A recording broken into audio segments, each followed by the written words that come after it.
So welcome. For those of you that are new, we'll have an opportunity to welcome you. But this is our first business mixer of the year. So the mixers really is an opportunity for us to look at the subject matters that we deal with as business people and as we navigate in the workplace, and finding simple solutions from a Christian principle as to apply those principles. So we look forward to hosting you today, and it's also an opportunity for us to connect. So we talk about the mixers, the ABCs of the mixers. The A is all are welcome, so everyone's welcome. The B is become part of a safe place, so you're not judged what you believe or what you don't believe. That's not the point of coming here. And then the C is to connect. So please take the opportunity to connect with those around you. And we're going to have an opportunity in a few minutes. For those of us that have been a part of this business community, it's a great way to get to know our friends sitting next to us and around us. But please take advantage of this time to connect. So with that, I'd like to welcome my friend Nick. Where'd you go, Nick? Here, come on over here. You can grab the... Okay, now some may not understand what he says. So That's true. Yes. So he speaks a different language. Smile and nod as he speaks. But Nick, welcome. Thanks for coming and hanging out with us for a minute. Thanks, mate. Hey, no need for the clap. Come on. Hey, I'm just so stoked that this is going on. You know, to have the business folks come together and encourage one another. We need all of us for our hearts to have courage, I think. You know, and especially that we're grappling with this as an issue. Unfortunately, I can't stay today. I've got to go back and preach, but I'm going to watch the video of it. But it's a really important issue, and it's a bit of a sacred cow, or something that's a taboo subject, maybe is a better word to put on that.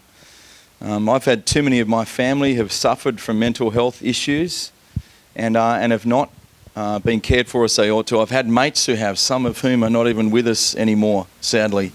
We need to deal with this. We need to be honest about it. We need to move in and to help each other. So I'm really glad that we're doing this, and there's such a great buzz in the room. I actually do wish I could stay here. Maybe I could get away with it.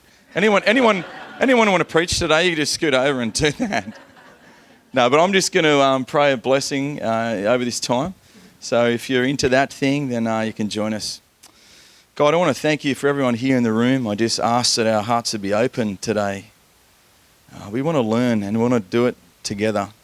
We want to know what it means to thrive, to help others to thrive. We don't want anyone to be left behind. So show us how to do that. I pray this in Jesus' name. Amen. Awesome. Thanks, Dan. So again, just want to introduce a subject for those of you that have been to a couple of these events. We try to focus in on subject matters that we all deal with as we navigate in the workplace. We touched on last year 7 different topics, including female suppression and sexual harassment in the workplace. We talked about the importance of diversity and what diversity looks like in the workplace, where again we think of diversity, it comes down from HR. HR says, hey, we need to become more diverse with our executive team or management team, so forth, whether it's gender or ethnicity or whatever it might be. But what we learned was, no, it's about relationship. It's kind of like looking up your phone and saying, how diverse is my friendship group? We also talked about purpose in the workplace. What is our, we go to work, and yet sometimes we form our identity based upon our title, based upon what we do, when in actuality it's just a tactic. So it's not really who we are, right? So today we're launching the year, I think, with a sensitive subject, but it needs to be discussed. And what we're going to be talking about is mental health in the workplace. So as we think about mental health, it's, you know, how do I deal with anxiety? How do I deal with stress? And in this case, even how do I deal with depression, right? So we're starting to see, and we'll talk about the numbers a little bit later, but an increase in antidepressants and an increase in a lot of other different activities for coping mechanisms. So we'll talk about that. But we also are going to try to find solutions in that so when I'm sensing this, and what does it do to my brain when I'm making particular choices? So I'm very excited to have my friend, Dr. Chip Taylor, come join us. I met Chip about 5.5 years ago. We were both in Africa, and since then we've been very close friends. He and his wife Erica and Peggy and I have really enjoyed spending time with them. So with that, I'd like to welcome Dr. Chip Taylor to the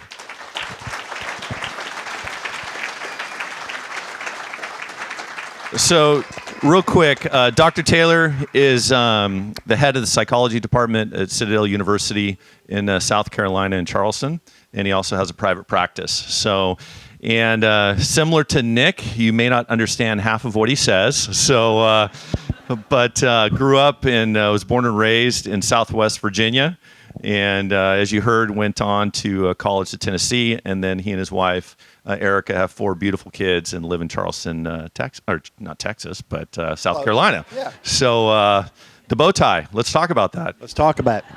So my own? Yeah. All right. Do you all know the difference between y'all and you'uns? All right, this is important.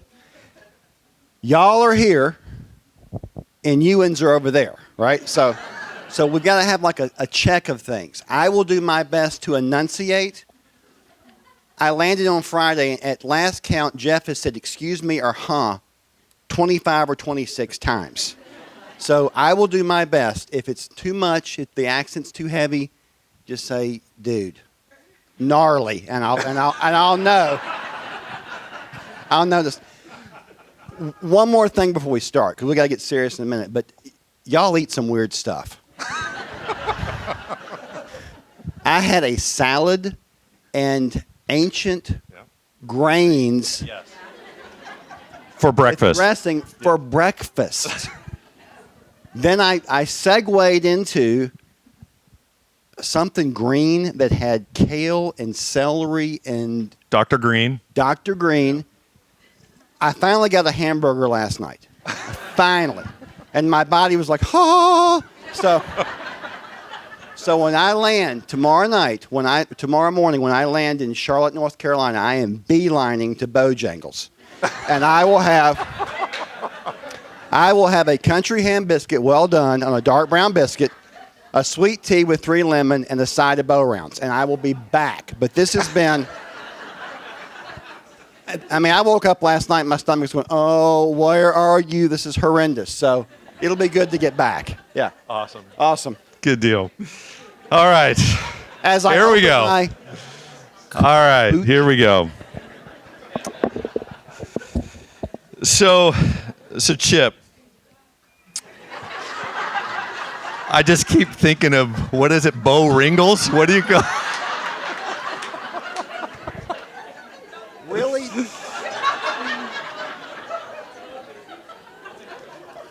Jeez. So Chip. Yes. So let's talk about again, more of a serious subject, right? So many of us, obviously, and I'd say all of us actually, are dealing with levels of stress, levels of anxiety, and even to some degree depression in the workplace.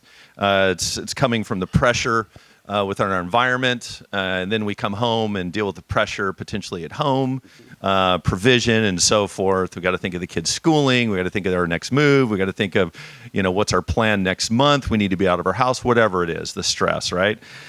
So those are normal feelings to have when you say, as far as levels of stress, anxiety, and even depression. That would be a normal feeling to have with the stress and things that we're dealing with. Yeah, I think the problem is that we don't like to talk about the normalcy of those types of feelings. So if you look at the range, the gamut of feelings, emotions and feelings tend to be transient, but we all experience symptoms of depression, symptoms of anxiety, symptoms of stress. And in those issues, to not address them properly in an open conversation continues to have them become difficulties.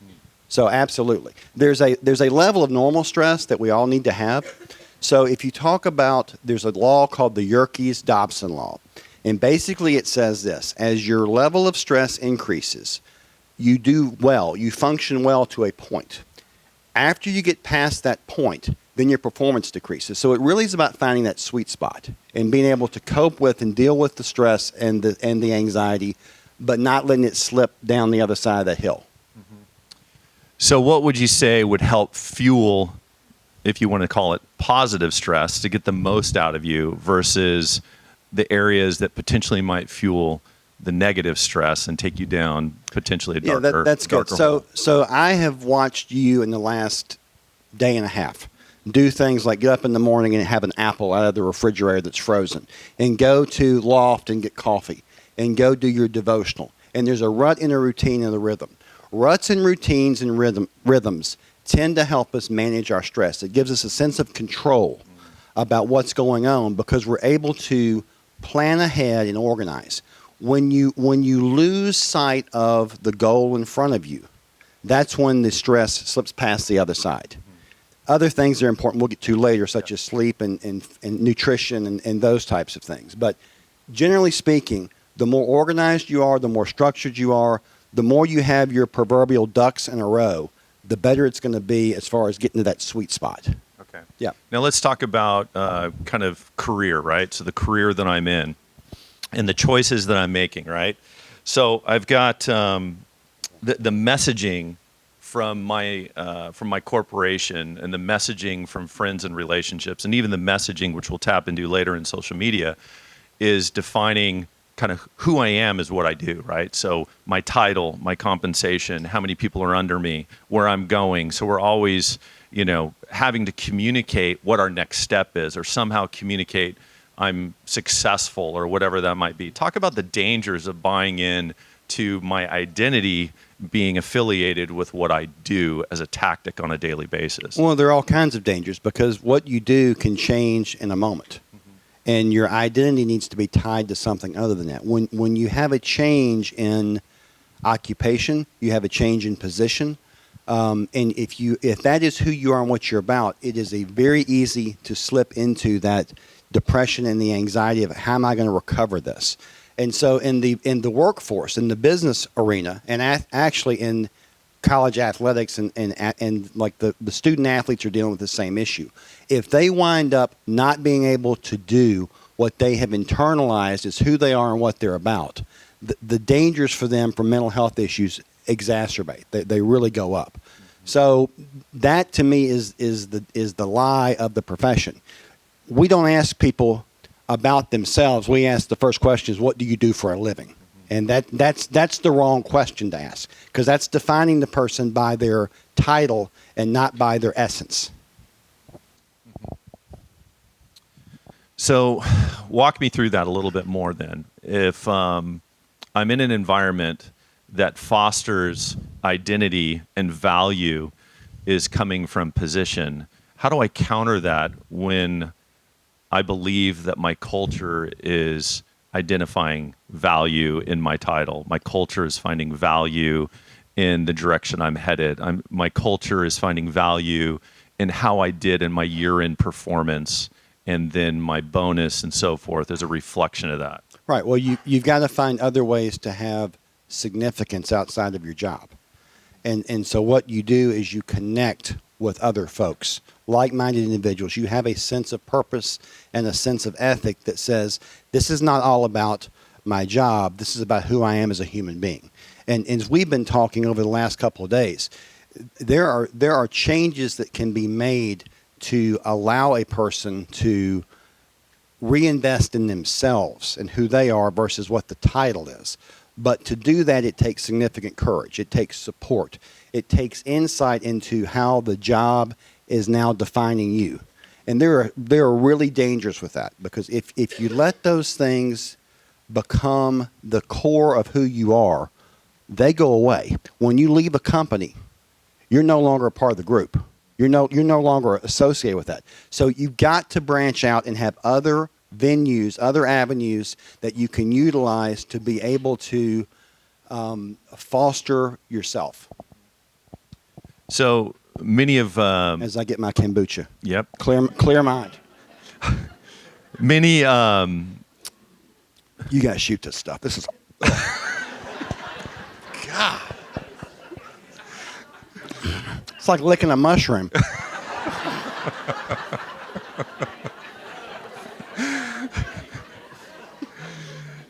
So anyways. Yeah. So I have a lot of conversations with individuals that are either at a VP level or higher, right? At the executive level. And I would say all of them have communicated at one point or another. There's no such thing as work-life balance. Right.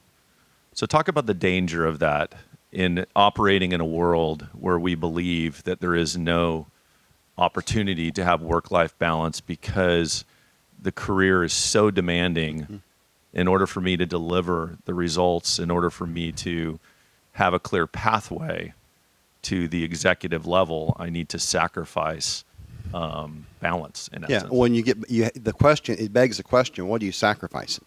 So if your drive and the demands of the occupation are causing you to sacrifice what would be critically important to your well-being, and you can go from family and relationships to sleep and nutrition.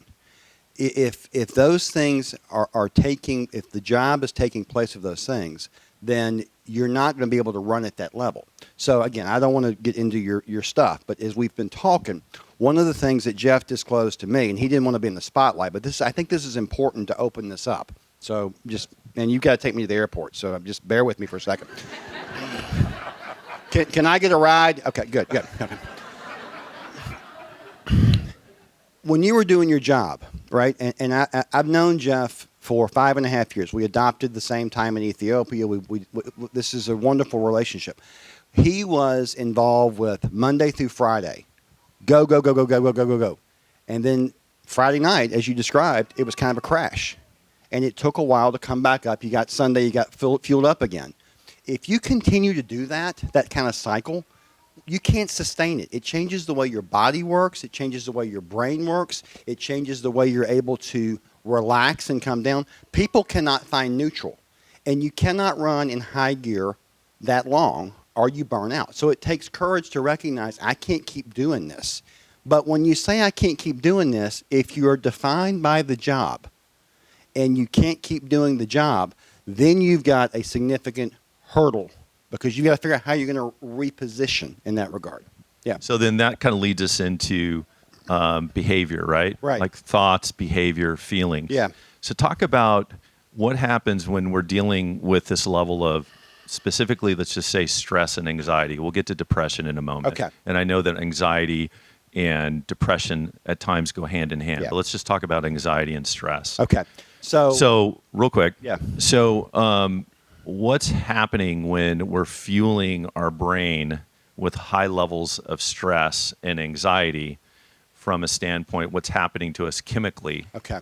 in thoughts, behaviors, and feelings? So the neuroscience is kind of the budding field. So when you look at what's happening in my profession, lots of work is being done in the realm of neuroscience, understanding the brain and understanding how the brain operates and functions. And that honestly is a 10-year, a decade or so recent type of endeavor.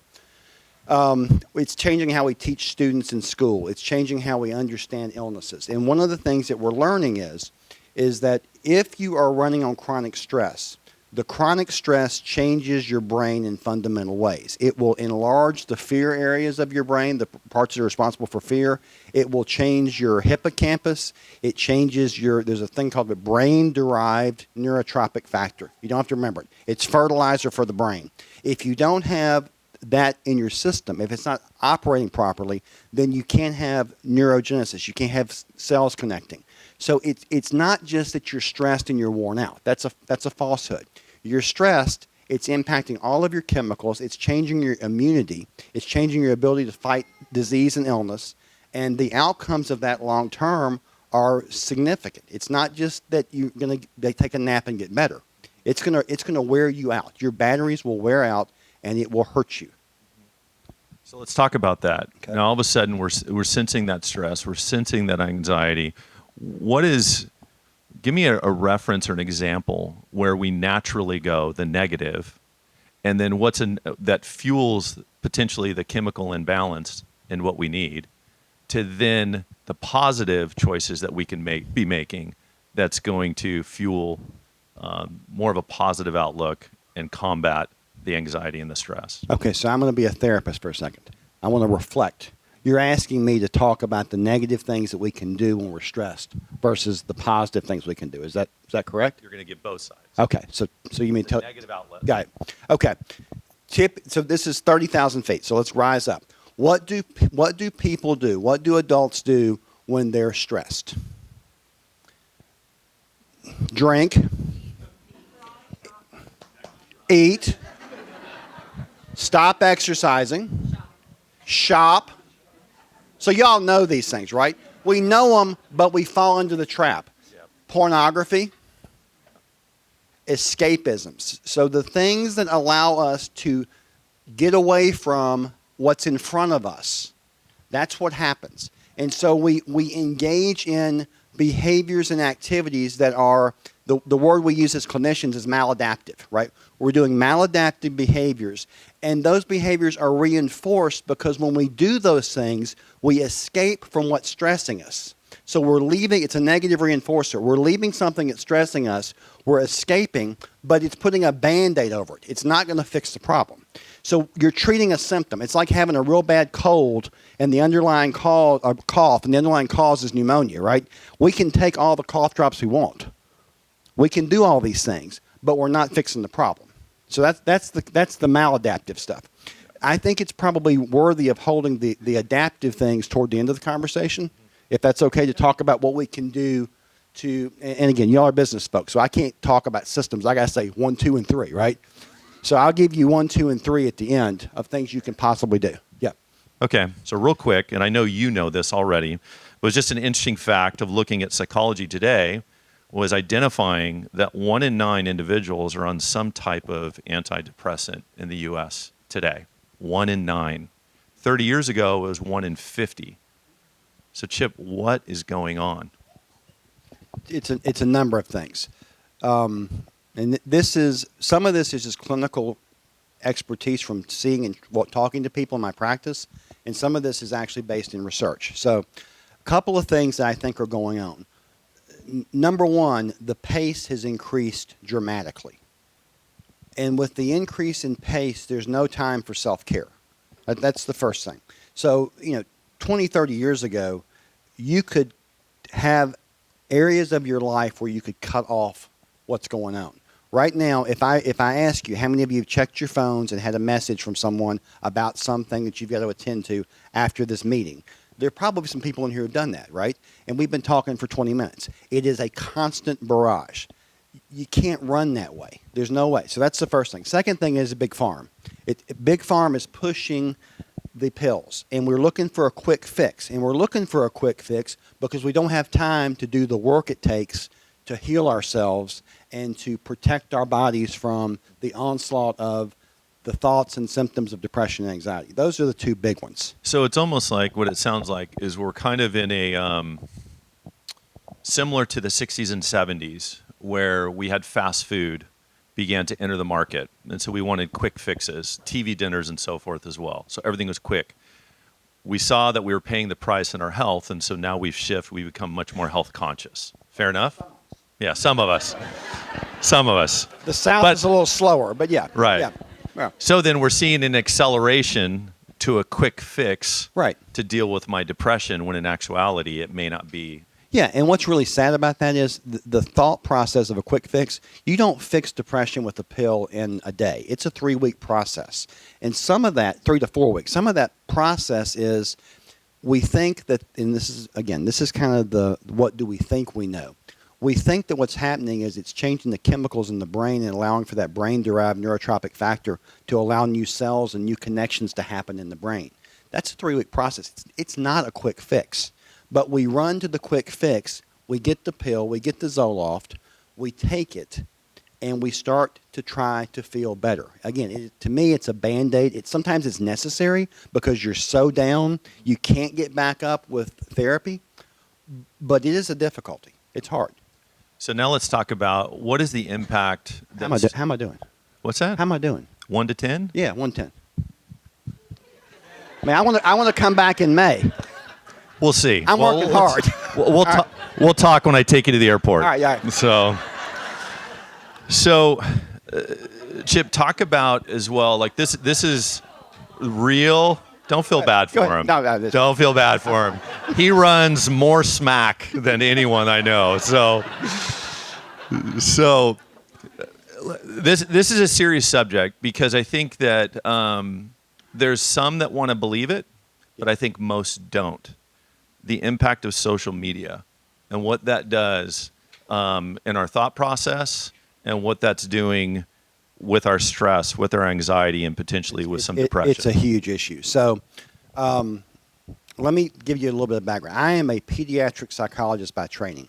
So what I do most of the time is work with teenagers and or college-age kids who are coming to me with the issues that they face. Those issues don't stop when you become 18. And what has happened is when you go to social media, if you look up anything on social media, you're not seeing the grungy stuff. You're looking at the best picture the person can put forward about their business, about themselves, about their families, I have had pictures made that my wife has put on Instagram, and 5 seconds before, it has been a full-on knockdown drag out. And then we're like, right? You don't see what happens before. And the problem with that is we wind up believing. We believe that the people are actually living that life. And if you're in an environment, a job, where it's about competition, I'm watching this person just kick butt. And my life is falling apart. I'm sitting at this computer. I'm working. I'm not getting to do the things that they're doing. It takes a toll. And we have something we'll talk about probably in a minute called automatic negative thoughts. We have about 60,000 thoughts a day. The vast majority of those thoughts are negative. The vast majority are negative. And the negative thoughts change our feelings, our behaviors, and our chemistry. So that's what happens when you see that stuff. You see it, you think, dang, I'm never going to make it. I'm never going to be able to do this. So you have those negative thoughts, and those negative thoughts affect how you feel. So you and I were in a conversation yesterday as well, and we're talking about managing thoughts. Mm-hmm. So kind of take us down that pathway. What does it mean to manage thoughts? Because I think you were talking about the importance of sleep, exercise, diet, right? Right, and I'm a poster child for those things. Right. Just the importance of managing that. He put me in a wetsuit yesterday. I looked like a Twinkie. It was horrendous. Just to be clear, I did not physically put him in a wetsuit. I stood about 20 feet away. Actually, you did. You watched him attempt to get in a wetsuit. So it was bad. It was bad. So exercise, sleep, those things are important. But what happens is if you don't control your thoughts, if you don't think about so I teach folks cognitive behavioral therapy, and what you're looking at are how the thoughts affect the behaviors. And if you have a negative thought, thank you. That's much better than kombucha. Thank you. If you have a negative thought, the negative thought is either a true thing or a false thing. And because we are wired to have this wonderful experience called imagination, we can go to places where our imagination makes us believe that the thought we're having is real. So I go on Instagram and I see someone who's my competitor, and they're just doing great. And my automatic negative thought is, I'm never going to be that good. I'll never be that good. The way you manage that is you begin to analyze the evidence for or the evidence against that thought. And you take stock. You push pause and you take stock of what's going on because your body doesn't know if it's real or imaginary. So the default for your body is to act as if it is real. And that tears you up. So if you go and you look up automatic negative thoughts, there'll be a list of them. The should statements, the I must statements, I'll never be statements, all the things that we think about that internally drive us nuts, those things have got to be analyzed empirically. You've got to look for the data, and that's how you overcome it. You manage that. Yeah. So you talked about the importance of diet, exercise, sleep, right? Right. But you also, when we talked last week, you were saying the importance of getting outside yourself. Oh, absolutely. Talk about that a little bit. Absolutely. So we're kind of getting into depression. So one of the surefire ways to deal with depression, if you're really feeling like you're getting down, is service to others. And it sounds cheesy and it sounds cliche, but if you are focused on someone else, you can't focus on yourself. And you get secondary gain. It's a clinical term. If I'm helping you out and you're giving me praise, happiness, joy because it's being helpful to you, then I am feeling that internally. There's a reciprocal relationship. So I get gain from my service. And that helps me overcome the negative I've got going on in my head. Which is so interesting because all the messaging that we're hearing, right? Right. First and foremost, love yourself. Love You got to yourself. love yourself. Yep. Don't Selfishness. Right, Self-centeredness. so it's more about self. Then you have the social media self. Then you have title chasing self. Then you have everything's telling self. But what you're saying is, regardless of belief system, Right. it's more about others. It's others. Yeah. If you're serving others, you're not.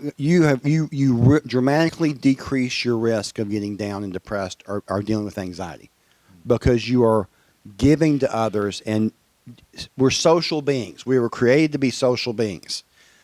Social beings mean there's reciprocity. I've got to engage with other people, and that lifts me up and lifts them up. So you and I also talked briefly about social media just in your own home. Right. So just talk about you've made a conscious choice not to be on social media. Yeah, for a couple of reasons. One is professionally, because I try to protect. I try to wall off myself professionally, like you all probably try to wall off yourselves in the environment with your feelings and your emotions, right? I don't want people seeing my personal life online. So that's one aspect of it. But the other aspect of it is, I know with my level of anxiety, and I've got some, like we've all got to admit how we're wired. I'm an anxious bird. If I look at that stuff and I see how wonderful your life is, and see you and Peggy and everybody on the beach surfing, and right, I'm stuck in South Carolina, then I will get nervous or anxious and think, how in the world? I'm a rock star and I'll never get to that level because he's such a better rock star. How am I going to get there? And I get anxious and nervous and depressed. So I just don't do it. I mean, I have just walled off and said, I'm not going to do it. Mm-hmm. It's interesting. My wife has started a business, and her business is she goes in and she does styling. It's something probably it's a Southern thing, right? So you go into somebody's closet and you tear up their stuff and you style them and you put what they're going to wear to this outfit and whatever. All right. I didn't say whatever, but that's what she's doing. She goes online and sees other people's Instagrams, and she gets down. And we have to talk. And she says, I don't know. I'll never be able. Dear, you're seeing the best part of that. You're seeing something that's not real. And so you have these conversations. And she's made conscious decisions not to do those types of things, not to let that bother her. Because it really is a pull. It's a suck and a pull. It's tough. So finally here, talk about, from your perspective, what would be some clear takeaways to deal with my anxiety, with my stress, with my depression, as those thoughts, as you talk about managing thoughts, right? What would be some key takeaways, some actionable items that maybe I can start applying just in my own life on a daily basis? Right. What would those be? Well, I think it's relational first. You've got to have a go-to person. You've got to have somebody who understands the walk that you're walking. Doesn't have to be a therapist. Doesn't have to be a shrink. They have to be professional. You got to have somebody that you can talk to. And if it is as taboo with the business community as it is with the athletes and with other folks who have benchmarks they have to make, you're going to have to work to find that person. So what you're doing here, the connectiveness, the open the conversation, that's key to what we're doing. So at number one is relational, right? You've got to be relational.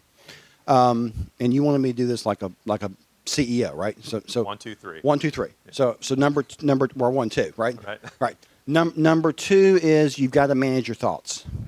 You've got to be mindful of your thoughts, and you've got to be aware of the fact that you're wired to look up and pick out the negatives, and the negatives are often not real. And if they are real, they're solutions, right? There are ways to solve things. But if we get so bogged down in the negatives we hear, the automatic negative thoughts, then we're going to have difficulties. So those are the ones I would say to go to. And then there was a third inning, be outside, Yeah. Well, yeah, get outside yourself. So the third one is serve others. Like, be relational, serve others, work toward community, trying to not focus on woe is me, Eeyore. I mean, I call it the Eeyore syndrome, right? If I'm Eeyore and I'm not going to be able to do something else to help other people, then I'm going to be stuck in my own. We call it pluff mud. You know what pluff mud is? Pluff mud's when the tide recedes in South Carolina and it smells really bad, and we glorify it. It's mud, right? And you get stuck in the mud because you're so focused on yourself that you can't lift yourself up. So relational, outside yourself, and managing thoughts. Yeah, managing thoughts. Managing thoughts. Yeah. I don't think that way. I think systems. So this is really hard for me to think like a business person, because y'all like at 10:57 we're starting this, and at 10:58 we're going to be moving, and systems based. Take care of yourself. Take care of your thoughts. Take care of others, and you're going to be fine. It helps. Yeah. Yeah, it's interesting because, again, like we talked about, is the culture is almost opposite of that, right? When you talk about value and you talk about positioning, so there's a tremendous amount of stress. We really have to stop. And there's risk. Yeah. There's risk to doing this. I mean, you've got to also recognize the risk, but there's certainly risk to not doing it. And I think the risk to not doing it are greater. I mean, imagine a situation where you can go into work and be authentic and be compassionate and be real and genuine and be able to comfortably say to folks, I'm struggling here, and there's no judgment. That takes some guts to do that. So it's almost going in and being intentional with my workplace outside of just driving for a particular target or driving to drive for success for that matter, and but rather I'm going to be tomorrow intentional in my relationships and show I guess even a level of transparency and care. Yeah, and we didn't talk about this, but it has been in my clinical work, I have found, and I have worked with some really successful people, that doesn't ever solve the problems. The position, once you get to this position, there's another position. Once you get to this goal, there's another goal. And it's endless. So that's Tolstoy, How Much Land Does a Man Need? Which, if you haven't read it, you need to read it. You run and run and run and run and run and run and run. And in the end, you need 6 feet, enough to bury you. It's not me, it's Tolstoy, right? But you don't have, if you keep running and driving, you're never going to be able to catch the cheese. It doesn't work. So it's intentional. You go in, you say, I'm satisfied with who I am. I know who I am. I know where I stand. And I'm going to be authentic. Authentic leaders are excellent leaders. So good opportunity for us to maybe push the restart button. Yeah, totally. So I thought of a passage as in a lot of our conversation in the last week and a half, and then even just this conversation here, right? And it's interesting because everything that you've talked about purely from a clinical perspective, really it applies even in the biblical perspective. And it was out of Romans 12, and it says, let love be without hypocrisy, abhor what is evil, cling to what is good, be kindly affectionate to one another with brotherly and sisterly love, in honor, giving preference to one another. Isn't that interesting? It's almost like opposite Right. It's of opposite what of- you yeah. experience in the workplace, Right. right? It's just, no, someone else. Give someone else the credit, Right. right? Not lagging in diligence, fervent in spirit, serving the Lord, rejoicing in hope, patient in tribulation, continuing steadfastly in prayer. What you talked about, Chip, distributing to the needs of the saints and given to hospitality. Bless those who persecute you, bless and do not curse. So it's just interesting that a lot of wisdom, right? A lot of godly Right. wisdom is applying to even the clinical Yeah, absolutely. aspect of, Yep. of what we're dealing with on Absolutely. managing thoughts and getting outside of ourselves. So, And the fruits of the Spirit. yeah. You go to the fruits of the Spirit. That's the one I cling to. And the greatest of those is self-control. Right? You've got to have self-control to manage your thoughts. Mm-hmm. That's effortful. Yeah. Yeah. So, You bet. Yep. Awesome. Cool. Can we give it up for Chip Taylor? You bet. Thank you. With that, Chip will be available up front here. So for those of you that are interested in connecting with him, he'll also be one of the keynote speakers at the Invade event coming up May 17th. So, yep.